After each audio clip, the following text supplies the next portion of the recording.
Salam la famille, toujours pas d'intro, toujours un plaisir de parler football. Avant de commencer les gars, n'oubliez pas de vous abonner s'il vous plaît.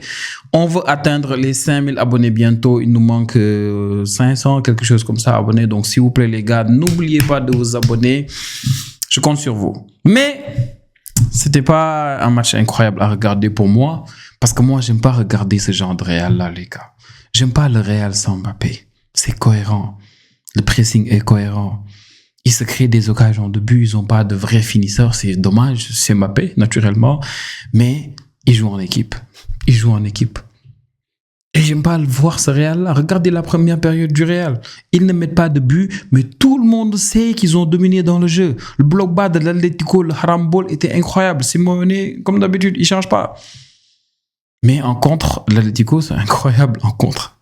En contre, c'est fou. Ce que Lookman a proposé aujourd'hui, ce qu'il a fait à Carvajal, à Rudiger, c'était fou.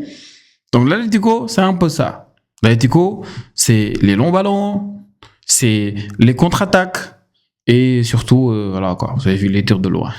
But incroyable, le deuxième but de l'Atlético, incroyable. Mais j'aime pas voir ce Real-là, en fait. C'est un Real qui est cohérent, c'est un Real qui a super bien joué aujourd'hui. Et aujourd'hui, au fait, qu'est-ce qu'on va reprocher au Real aujourd'hui? Qu'est-ce qu'on va reprocher au Real? Le Real a des problèmes en défense et au milieu. On sait, c'est pas nouveau. Peut-être le Bayern va en profiter en Ligue des Champions. On sait que le Real, ils ont vraiment des lacunes. Laisse tomber au milieu aujourd'hui. Kama Tchouaméni, très drôle. On sait qu'en défense aussi, c'est catastrophique le but qu'ils ont pris aujourd'hui. Même si la combinaison, c'était incroyable. Giuliano, tranquille, Lookman, c'était top. Mais voilà, en fait, c'est dommage parce qu'avec Mbappé, pour moi, il y a moins de cohérence. Et on l'a vu quand il est rentré en deuxième mi-temps. Sinon, c'est un match où le Real doit être satisfait parce qu'en première mi-temps, ils ne mettent pas de but. En deuxième mi-temps, ils arrivent à mettre 3 buts quand même. 3 buts en deuxième mi-temps. Et après, tu essaies les 15 dernières minutes de défendre l'avantage que tu as, parce qu'il y avait 3-2 et ils étaient à 10. Le rouge de Valverde méritait d'ailleurs. J'ai pas compris pourquoi l'arbitre est allé expliquer à Arbeloa ce qui se passe. Déjà, l'arbitre, il vient vers Arbeloa. Arbeloa, il était à l'intérieur du terrain. Arbeloa, il avait déjà dépassé la ligne de touche. Donc, j'ai pas compris. Il n'a pas eu de carton jaune. Il lui a parlé. Encore. Si c'était pour aller lui donner un carton, lui demander de rester dans sa zone technique et après retourner à l'intérieur, j'aurais pu comprendre que l'arbitre aille vers Arbeloa. Mais il part voir Arbeloa, pas de carton, il discute avec lui après avoir donné un carton rouge à Valverde. Je me demande bien pourquoi. Peut-être que c'est la première fois, personnellement moi, c'est la première fois que je remarque ça, après un carton rouge, qu'un arbitre va vers l'entraîneur de l'équipe même qui prend ce carton rouge-là pour lui expliquer le pourquoi du comment. Si c'est pas ça, j'ai rien compris. Maintenant, voilà, en fait, on va peut-être dire que certains vont peut-être dire que, voilà, en fait, c'est trop sévère, mais pour moi, c'est un rouge très mérité. Sérieusement, c'est un rouge mérité. C'est comme le penalty, au fait. Pour moi, il y a penalty. Certains vont dire, ouais, penalty, mais sévère, c'est des contacts qui arrivent, nanana. Je vous donne un exemple juste. City contre Real Madrid. Match retour de Ligue des Champions. Vous avez vu, Fran Garcia, il y a un moment donné, Cherki dans la surface, juste avant le penalty concédé par Bernardo Silva.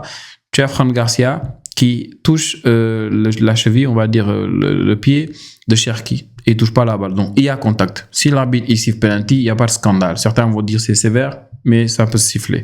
C'est pareil aujourd'hui pour moi, en fait, sur Brahim Diaz. Pour moi, ça siffle.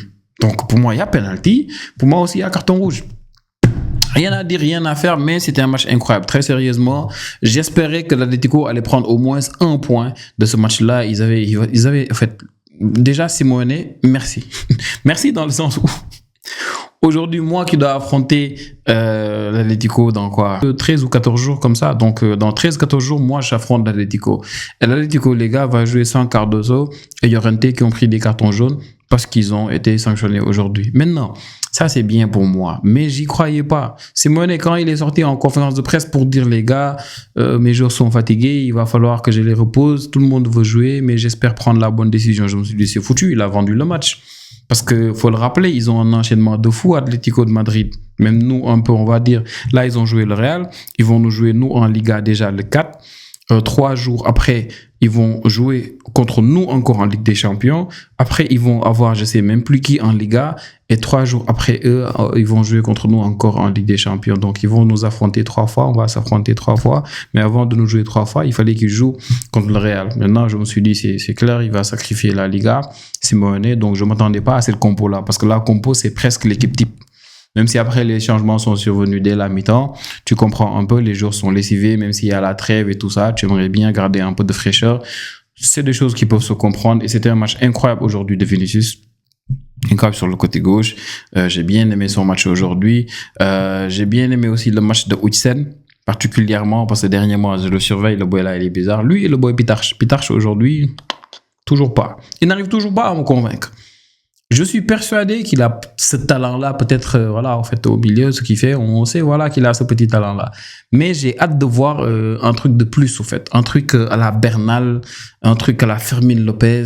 J'attends, en fait. J'ai du mal à le catégoriser, au fait, à peu près comme relayeur. J'ai du mal à me dire c'est quelqu'un d'explosif, c'est quelqu'un de dynamique. J'ai du mal à me dire non, il est plus dans la passe, il est plus... non, en fait, j'ai du mal à la catégoriser et pour moi ça reste un peu. Sinon Valverde, rien à dire les gars, j'ai pas besoin de dire que Valverde il est incroyable, vous avez vu ce qu'il a fait, il est fou Valverde, il est fou, dès les premières minutes déjà il voulait nous mettre un but facile comme ça. Mais bon, c'est l'Atlético, c'est le Real et au Bernabéu ça réussit pas trop tout le temps à l'Atlético, donc ça se comprend. On a toujours 4 points d'avance au Barça, c'est déjà pas mal. Maintenant, ils doivent affronter au retour de trêve le Real, le Bayern. Nous, on doit affronter l'Atlético de Madrid. Heureusement, il n'y aura pas Llorente. Ça, c'est déjà bien pour nous. Maintenant, bon, j'espère que certains seront assez fatigués en équipe nationale. Comme ça, on va essayer d'en profiter aussi. Bref, laissez-moi vos avis, les gars. Dites-moi ce que vous avez pensé du match. On se revoit pour la prochaine vidéo. Prenez tous bien soin de vous. Ciao, ciao.